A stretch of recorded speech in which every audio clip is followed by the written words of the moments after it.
Breaking news mga kapatid, ang Hamas ay nakipag-deal sa Israel kung saan nakiusap ang Hamas ng tigil putukan o ceasefire. Kapalit nito ang buhay ng mga hostage na hawak nila. Bukod dyan kapatid, ang Hamas ay nakiusap din na palayain ang mga Palestinian na nakakulong sa Israel at 4 na araw na tigil putukan. Yan ang napagkasundoan ng Israel government at militanteng grupong Hamas. Pero kapatid, bago tayo magpatuloy ay mag-subscribe ka na. Nag-upload ako ng isa o higit pa sa isang linggo. At kung meron ka namang gustong ipakwento o di kaya ay pasaliksik ay mag-comment ka lamang sa ibaba ng video na ito. Maraming salamat. Sa suma total, tinatayang higit 240 hostage ang hawak ngayon ng Hamas. Dinukot nila ang mga ito matapos sumugod ng Hamas sa Israel noong October 7, 2023.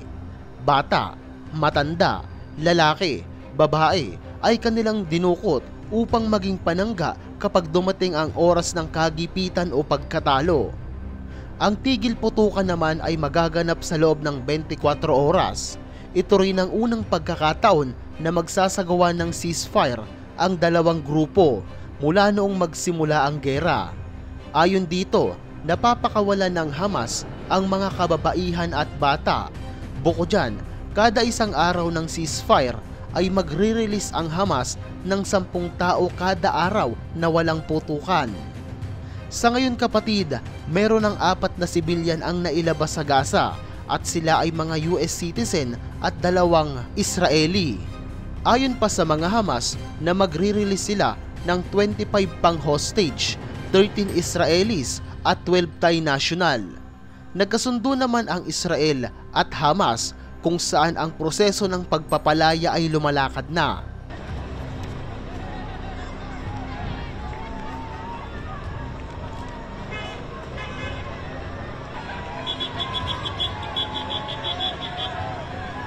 Sa ngayon kapatid, tinatayang nasa 14,532 na, kabilang na ang 6,000 na mga kabataan at 4,000 na mga kababaihan ang pumanaw dahil sa gera na ito. At kapag nagpatuloy pa ang sigalot sa magkabilang panig, may posibilidad pang tumaas ang bilang ng mga ito. Buti na lang nagkaroon ng ceasefire ang dalawang panig at sana kapatid magtuloy-tuloy na ang tigil putukan dahil napakadaming sibilyan ang nadadamay. So kapatid, hanggang dito na lang muna tayo. Hayaan nyo sa mga susunod na araw ay muli ko kayong i-update patungkol sa nangyayari sa Gaza. Pero kung hindi mo pa napapanood ang video natin na ito, ay eto, panoorin mo. Ang gera na hindi papangarapin ni numan. Dito sa mundo, may tinatawag tayong kaalyansang bansa. Sila ang nandyan para tulungan ng isang bansa kapag inaagrabyado ng isa pang bansa. Pero alam mo ba na merong 2 samahan na itinatag upang protektahan ang kani-kanilang layunin? Ito ay ang NATO at Soviet Union. Ano ang mangyayari kung sakaling ang 2 grupo na ito ay maglaban? Maapektuhan ba ang lahat ng bansa sa mundo? Ilang milyong tao ang maaaring mamatay kapag nagsagupaan ang 2 organisasyon na ito? At sino ang mananalo sa kanila?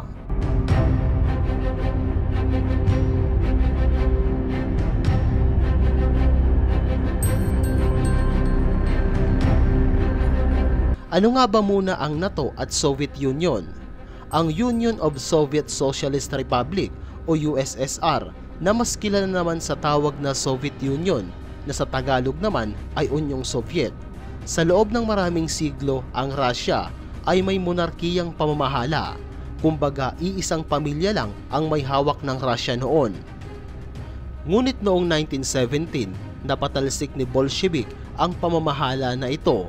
Kasunod niyan ang isang digmaang sibil.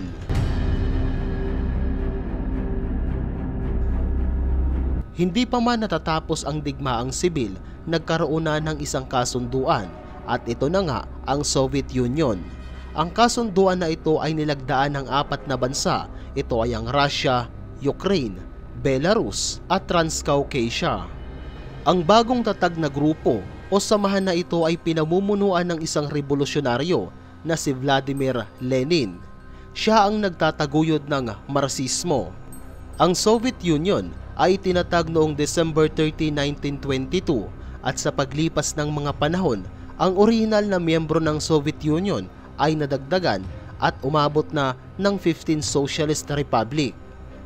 Ang Russia ang pinakamalaki sa lahat ng republika at dito din makikita ang kabisera ng buong Soviet Union, ang Moscow. Makalipas sa mga panahon, January 21, 1924, si Lenin ay namatay dahil sa isang sakit na severe atherosclerosis. Dahil dyan, nailipat sa isang diktador na si Joseph Stalin ang kapangyarihan at kontrol ng Soviet noong 1920s. May mga ipinatupading bagong batas si Stalin at pagkalaon, namatay din ito na nasundan naman ng mga bagong lider na sina Nikita Khrushchev, Leonid Brezhnev, Yuri Andropov, Konstantin Chernenko at ang pinakahuli kung saan humina ang Soviet Union ay si Mikhail Gorbachev. Dahil sa mga bagong patakaran ni Gorbachev, humina ang politikal na kapangyarihan ng Soviet Union. May mga taong gustong makalaya sa kanyang pamamahala at noong August 1991, nagkaroon ng isang kudita laban kay Gorbachev. Hindi naman ito nagtagumpay, ngunit ito ang naging mitya ng paghina ng kanyang kapangyarihan bilang isang leader ng Soviet Union. At noong December 25, 1991, tuluyan na siyang bumitaw bilang isang leader ng Unyong Soviet. At bago sumapit ang January, nagwatak-watak na ang USSR o Soviet Union. Sa tumatotal, tumagal ng 69 years ang Soviet Union mula 1922 hanggang 1991. Sa ngayon kapatid, ang dating napakalaking republika ng USSR ay nahati sa ilang mga bansa kabilang na ang Russia, Georgia, Armenia, Ukraine at iba pa.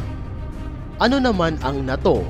Ang NATO o ang North Atlantic Treaty Organization ay isang malaking alyansang militar na itinatag naman noong April 4, 1949, ilang taon makalipas ang ikalawang digmaang pandaigdig.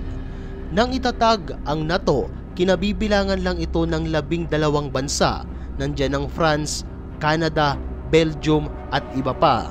Sa kasalukuyan, meron ng 31 na kasapi na mga bansa ang NATO sa buong mundo.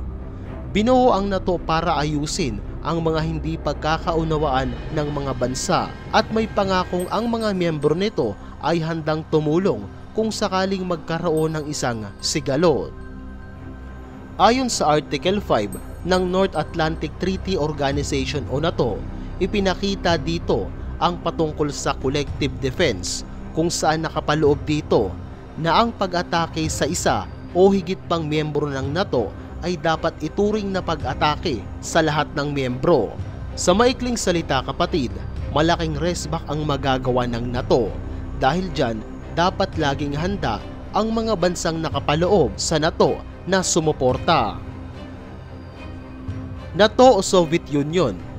Alam mo ba na napakalaking gulo ang sasapitin ng buong mundo kung sakaling mag-away ang dalawang malaking organisasyon na ito? Alam naman natin na bawat isa sa NATO at Soviet Union ay may mga kanya-kanyang kaalyansang bansa. At kung sakaling magkaroon ng hindi pagkakaintindihan ng Soviet at NATO at humantong sa isang gera, wag naman sana, sino ang mananalo? Sa ngayong 2023, tinatayang nasa 5,817,000 merong militar personnel ang NATO at ang Soviet Union naman ay merong 1,330,900 naman na military personnel. Pagdating naman sa sasakyang pandigma sa himpapawid, meron ang NATO na 20,633 at ang Soviet Union naman ay merong 4,182 mga sasakyang pandigma sa karagatan. Meron ang NATO na 1,004,844 at ang Soviet Union naman ay merong 151,641. Pagdating naman sa mga nuclear weapon, meron ang NATO na 4,223 nuclear warheads, samantalang ang Soviet Union naman ay merong 45,000 nuclear weapon. Wala namang dapat patunayan kapatid kung sino ang mananalo sa kanilang dalawa dahil kapag nagkataon na mangyari ito, hindi naman buhay ng mga presidente ang mawawala kundi buhay ng napakadaming sibilyan at mga militar na may kanya-kanyang pamilya. Hanggat maaari kapatid, pinipigilan ng isa't isa sa mga bansa na magkaroon ng kaguluhan. May posibilidad ba na mangyari ito? Malabo kapatid dahil merong WHO o World Health Organization kung saan pinagsama-sama ang mga bansa para magkaroon ng World Peace. So kung umabot ka sa dulo ng video natin na ito, maraming salamat sa patuloy na suporta. So this is Win YT. I'm out.